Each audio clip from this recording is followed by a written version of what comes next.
Happy weekend, y'all. Welcome to another week in review where I review of what's going on in the week of politics and just news overall.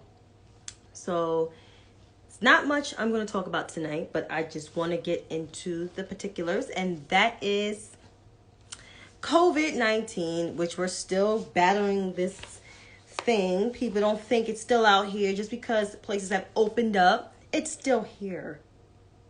And it's possibly not going away this year. So I'm just going to get to the website.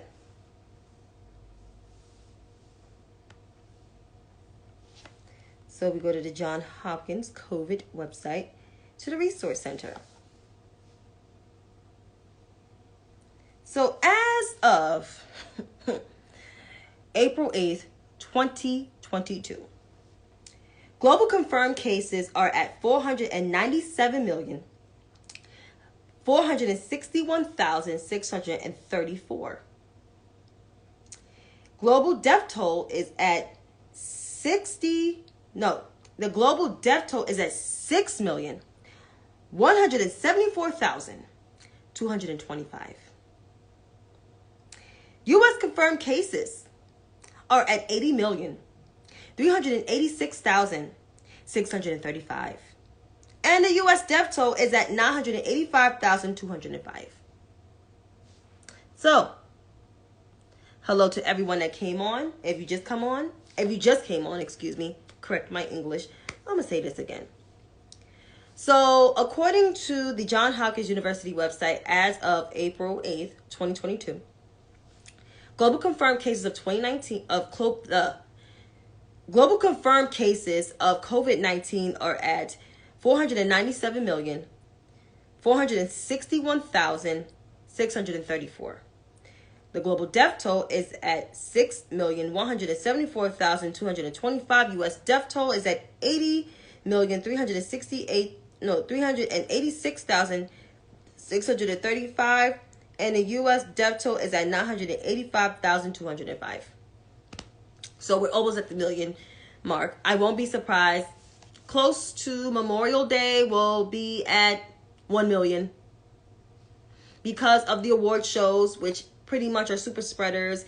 The White House, in particular, with some unvaccinated people. Yeah. In terms of vaccinations, where are we with vaccinations? We can go to the data visualization stuff.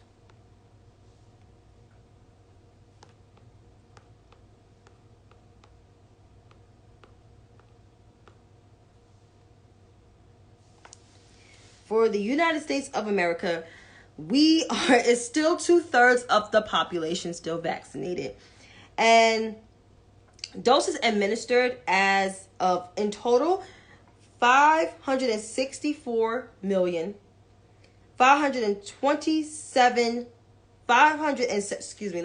repeat this again. Doses administered overall is 564,572,230. Fully vaccinated people in this country are at 218,235,689. That equals 66.49, almost 66.5 of the population that's vaccinated. So that's 2/3. If you do math, 2 as the numerator, 3 as the denominator, you divide, you get 66%. Or 67%, whichever it comes out on your calculator, or whatever comes out on your physical math, right? So, yeah. And keep in mind, it's almost 1 million people dead in this country. We only account for 4.25% of the world's population. And yet, as much as vaccines, we have access to vaccines, we are still at 66.49% of people vaccinated. And then, there's people that don't want to take the vaccine. Like I said, I have nothing left for people that don't want to take the vaccine. To the, I guess, 33% of people, or 33.5% of the people that don't want to be vaccinated. This virus is not gone. It's still here. People are still getting the virus. And yes, there's people that's vaccinated that's getting the virus because why? 2/3 of the population is only vaccinated. So there's still a good chunk, 1/3 of people that's not vaccinated. And that's affecting us. And that's the reason why we're still, not able to combat this virus. There's also states that don't have a mask mandate policy. There's states that, even blue states, that's lifting the mask mandate policy, I guess, to chase the voters that don't want to be vaccinated. Let me just say this to you guys. You guys are risking people's lives, including mine. So if you want to go ahead and chase those nothing-ass voters, that is on you. But I, as a responsible citizen that cares about not just myself, but the people around me, including my family members that I see every Sunday, my parents in particular, I'm going to continue to wear my mask. Outdoors, on the train, and indoors.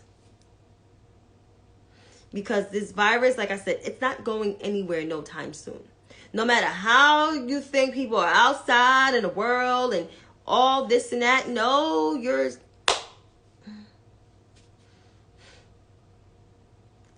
it's still here. We're still in this shit. Don't know how long we're going to be in this shit, but we're still in this shit. And that's all I got to say. You get tired of saying the same goddamn message all over again. Wear your mask. Get vaccinated. Keep your distance. It's like talking to like 5-year-olds. How long are you going to keep talking to the same people over and over again? I knew people that suffering from long COVID. One of my former colleagues who was diabetic pre-COVID now has asthma on top of her diabetes. That's too much. I don't want none of that. She says, there's nothing that you want. I know my neighbor who has long COVID can't even smell what she can smell anymore. Because this shit is real. People think this shit is a joke. Until you start losing people. Until it start hitting close to you at home. Then you be like, oh shit. Because I know it hit my family. On my maternal side. So I know the feeling. This is not fun.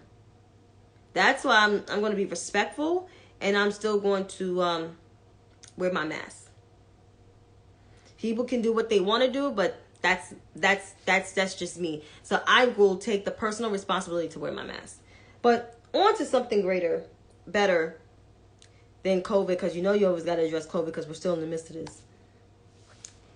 Ketanji Brown Jackson has been confirmed as our new sitting associate justice on the Supreme Court, the highest court of the land. She will be sworn in, I believe, the next session. I believe she'll be sworn in. But this is great. This is a historical moment in history. And as a black woman, I am grateful because the woman is qualified. Honestly, I don't care if she's married to a white man, to a Jewish man, to an Asian man, to a Hispanic man, or even a woman, right? I don't care. She is qualified for the job. The woman is experienced. She brings her own personal experience. And she's smart. And that is that. I mean, for the first time, there will be more women on the court than men. It's only now 2 white men on the court. I mean, if you want to add Clarence Thomas in there, you make it 3 white men on the court because, no, there's more than 3 white men. No, there's 4 white men on the court. If you want to put Clarence Thomas on there, that's 5. That's 5 white men. But I always say this, and I'm going to be quite frank when I say this about Clarence Thomas. Clarence Thomas is not for us or by us. Because why? Since he's been on the court, he has voted against everything that is for the people, including people of color, black people, brown people in this country. But I won't be surprised because he's going through some things, but I won't be surprised if it's white wife, and yes, I said that, his white wife is going to mess things up for him, because don't be surprised if she gets subpoenaed to testify in the 1-6 committee. You can't use your husband, because that implicates his ass, because once she gets subpoenaed, it's going to be a wrap for him. He's going to have to resign or recuse himself. But most likely, he's going to have to resign, because it's going to be public pressure for him to get the hell off our courts. And if he does, that would be great, because then the president can put somebody in there. Somebody say they want an Asian woman on there. Honestly, I don't mind whoever he puts on there, but I would prefer if it's a Native American person, because Native American people need to get their time. Because first of all, there's a lot of qualified Native Americans that serve in our judicial system. That's as lawyers, public defenders, even somewhat judges. And they deserve this moment in history as well. So I don't mind a Native American sitting in the court. And plus, this is their country. They're the real Americans, if you really want to get technical. Not the clear people. And yes, I said that. I said all of that. So whoever got a problem, they can kiss my ass, because I said that. But back to Clarence Thomas. Clarence Thomas is not for us, by us. He voted against everything that's for the people and by the people. He don't even like his own people. And he's going to experience he's already experienced some trials and tribulations already, being criticized probably every day. But don't be surprised if his white wife gets subpoenaed by the 1-6 committee, because if so, he's going to have to either recuse himself or step down. And I would like to see him step down. He was like, well, he's not going to. I was like, well, public pressure is going to happen. He's going to be mentioned in the news every day. Once she's subpoenaed, oh my God, the news is going to be all in his ass. And he's going to be like, you know what, I got to step down. Yeah. And then Republicans are going to try to rally around and going to be like, I'm not supporting the next Supreme Court nominee that President Biden puts forth. You know what? Elections has consequences. I'm going to use Lindsey Graham's word. Elections have consequences. And speaking of Republicans, only 3 Republicans joined 50 Democrats in the Senate to vote to confirm Ketanji Brown Jackson. So whoever is running against some of these senators, Republican senators, because most of them are up for re-election, they should play an ad where, because some of them sits on the Judiciary Committee, and clan them all like they do with Democrats, like Republicans do with Democrats, and say they vote against the first black woman to be on the Supreme Court. That should be like a freaking campaign video. It should. It should. Who's ever running against these Republicans? Tim Scott, which I'm going to get in his ass in a minute. But all over, whoever's running against these Republicans, they need to be unseated. The ones that's up for re-election in the Senate and in the House. That's all I'm saying. He will not resign, though. Watch. I mean, there's a possibility, but if she gets subpoenaed, is he going to recuse himself? Because I don't see him trying to recuse himself. I see him dissenting amongst her. Because he can't, because you know that it's so sad because the Supreme Court really don't have no ethical standards, which sucks. But they're supposed to be the most respected court, but they don't have no ethical practices or anything. Some people don't think he's not going to be removed, but I don't know, or resign, I don't know. But it's not going to look good for him. It's going to actually make the Supreme Court look bad. And if the Chief Justice has to get involved, it's really going to look shitty for Clarence Thomas.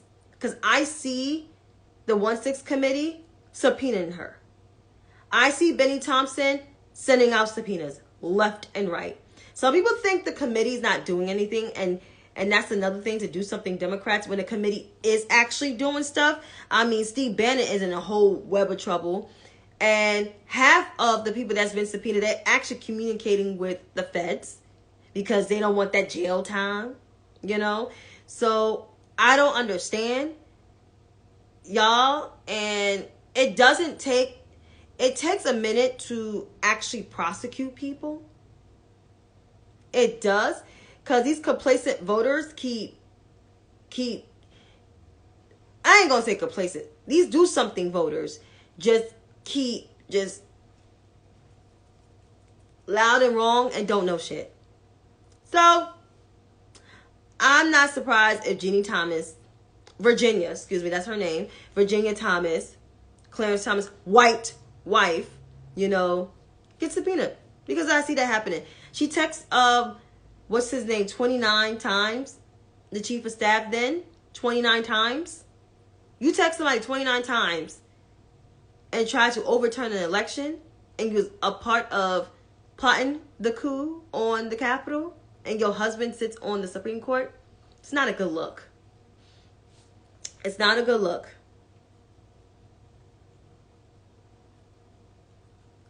I'm not talking about midterms tonight. That's going to be on the podcast with the women. Oh, make sure you subscribe to Apple Podcasts because I will be on that podcast.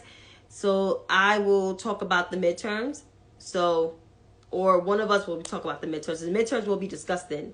So tune into the podcast on Tuesdays when it drops. So moving right along to the Academy. I knew the Academy was going to either not invite Will Smith. Oh, yeah, let's pin it. I'm sorry.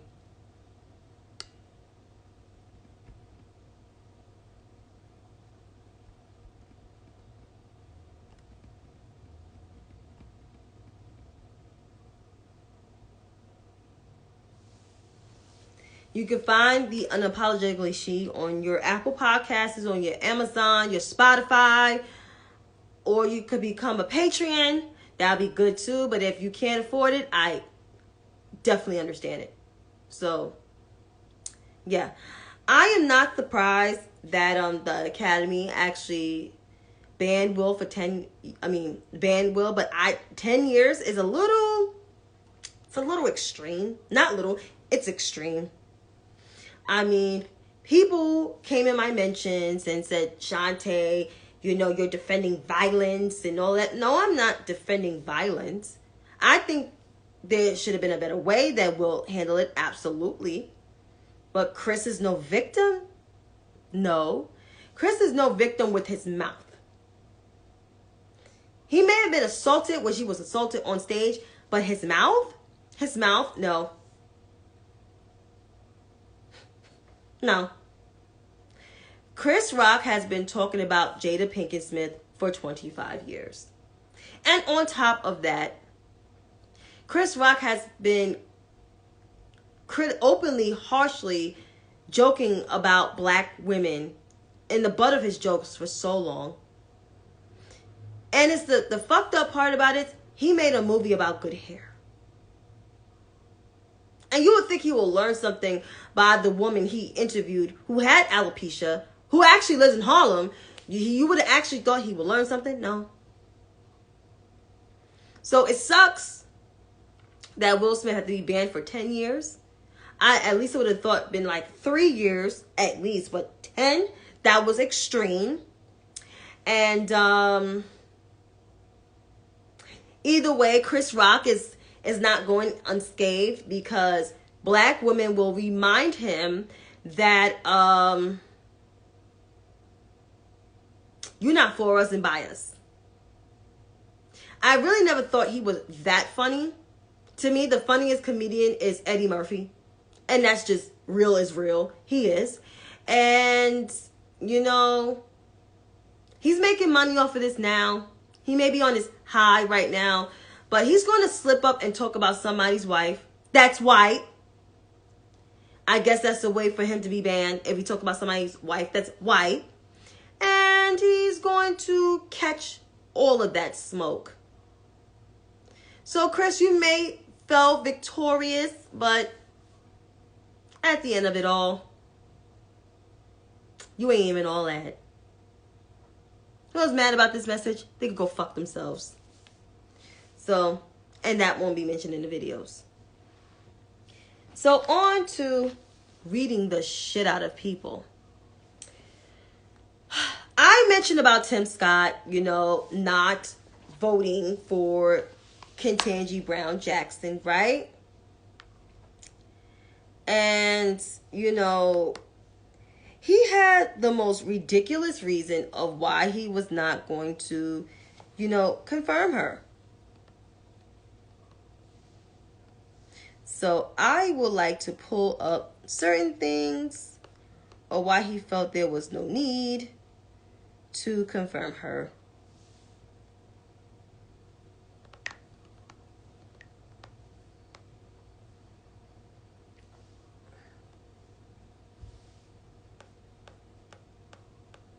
So I'm going to pull up my damn tweet.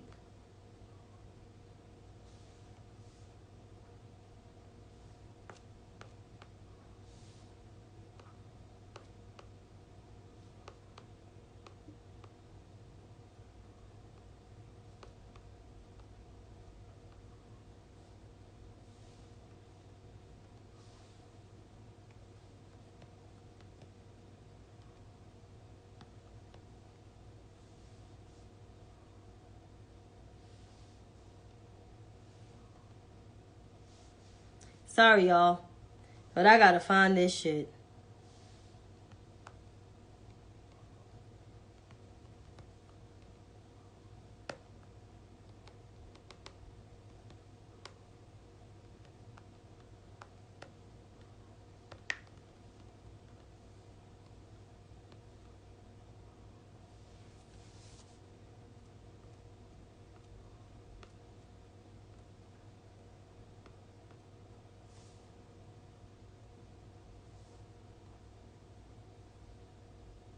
So here it is. One of his series of tweets. This was back in February.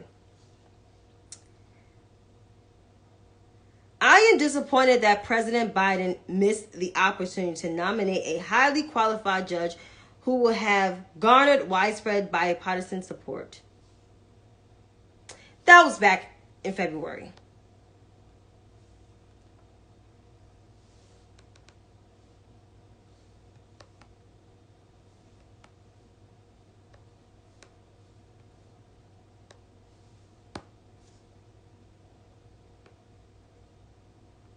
Here's more.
And then he goes on, so Breitbart, I don't like to quote them, but he goes on Fox and Friends to respond to the criticism he received. And of course, Joy Reid had all the time in the world to read that ass. And barking dog racism, because that's what she called it. And then he said Joy Reid's comments were offensive.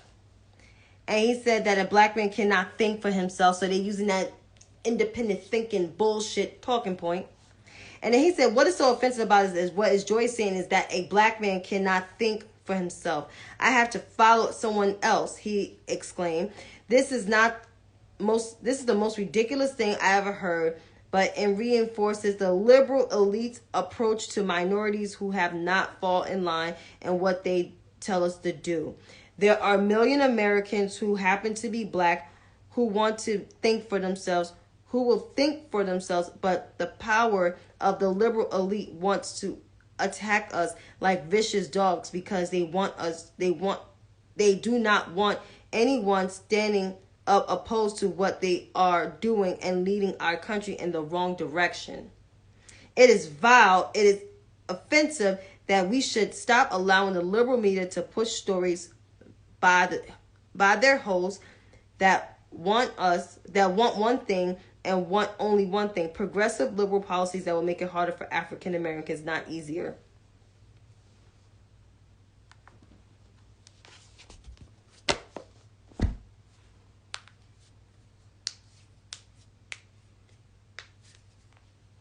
So, Timothy Eugene Scott. I try not to, come at you because, I just try not to because you're irrelevant in my mind. But the fact is that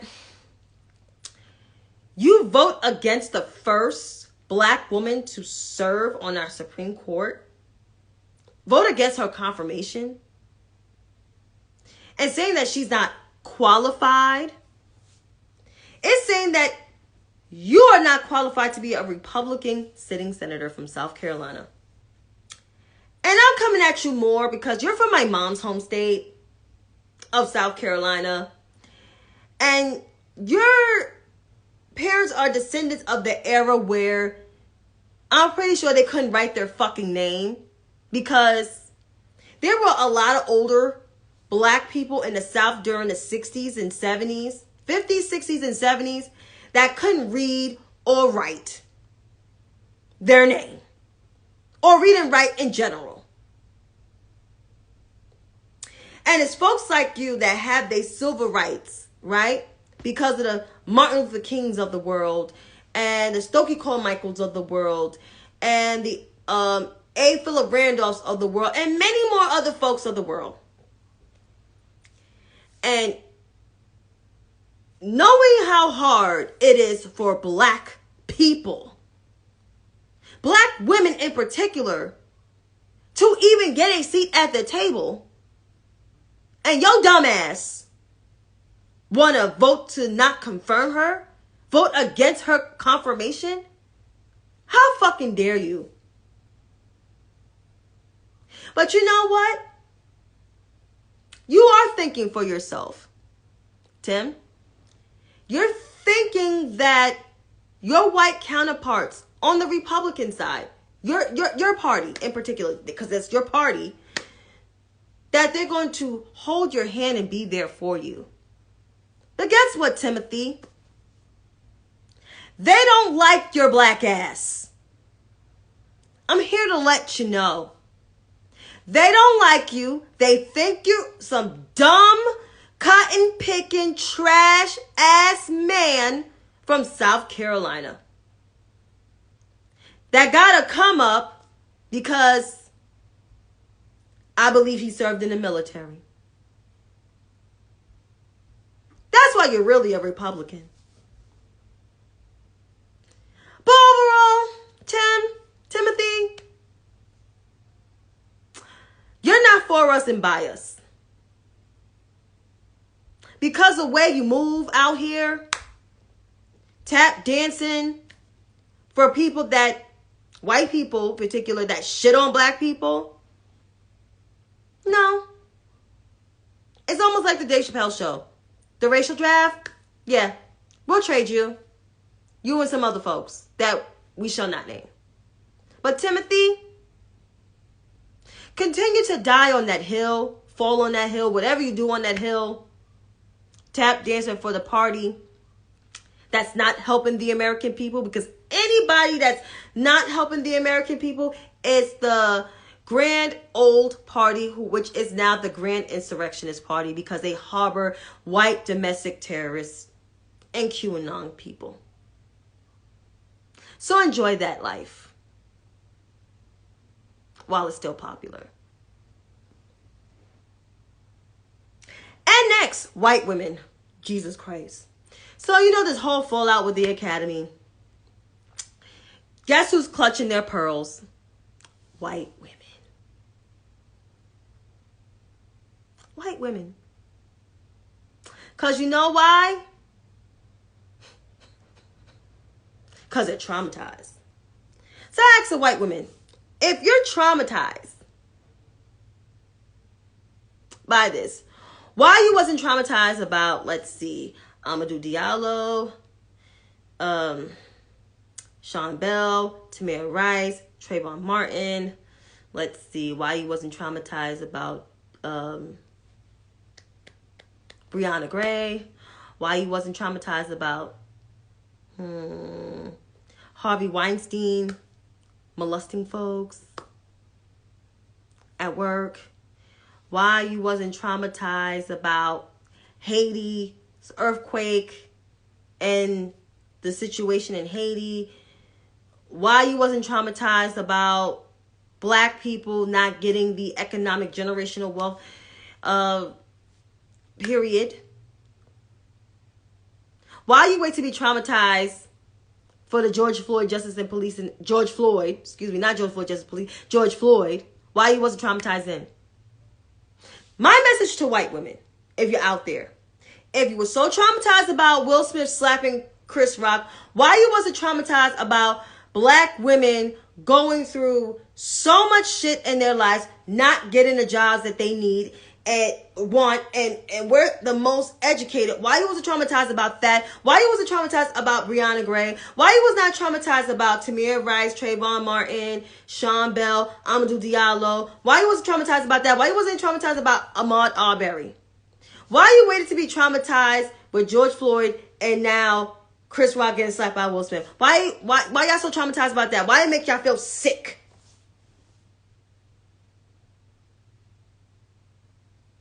I'll wait. Because you hoes wasn't traumatized. That's why. I mean, the white woman fucking pearl pussy clutching. Seriously? And shout out to my sis on here, Sarah. I know you was trying to be on camera, but I gotta upload this to my YouTube.